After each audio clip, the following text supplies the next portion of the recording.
عام على طوفان الأقصى يكاد يكتمل، وما زالت سفارات الكيان الصهيوني في عواصم العرب والمسلمين.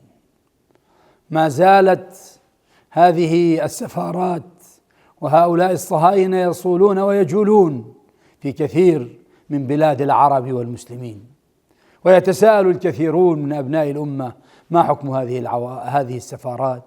وما حكم وما واجبهم تجاهها؟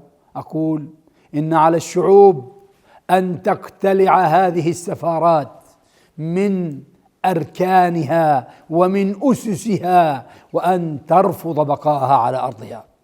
هذا واجب قديم وليس جديد، ليس هو مرتبط بالطوفان، وإن كان الطوفان قد جلى هذا الواجب وأظهره على وجه لا يقبل الريبة.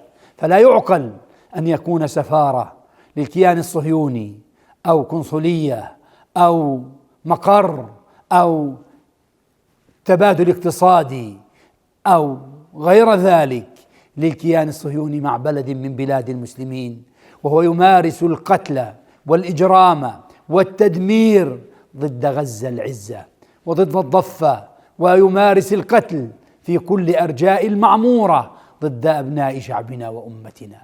هذا الكيان المجرم لا يجوز التعامل معه على أنه كيان مشروع الوجود، بل ينبغي التعامل معه على أنه ينبغي تفكيكه وإزالته.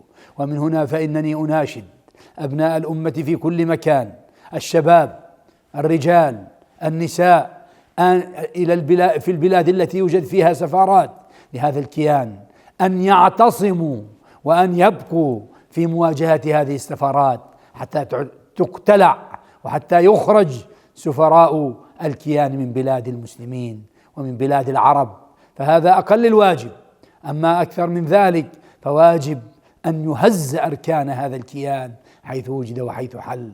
هذه واجبات أبناء المسلمين. لا يمكن أن تبقى مهمة الأمة الإسلامية أن تبحث عن الدواء والغذاء، وإن كان هذا الأمر لم يكتمل بعد.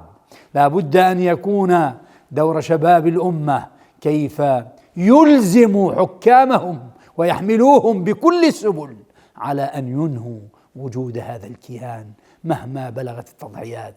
هذه الواجبات التي ينبغي أن يسار إليها، وينبغي أن تتحرك الشعوب لفرضها على حكام كثير منهم رضي بالهوان وبعضهم واقف إلى جانب الكيان. لا يمكن احترامهم ولا يمكن تقدير أنظمتهم ما داموا يشنون هذه الحرب، ما دام الكيان يشن هذه الحرب وما داموا يتعاملون معه.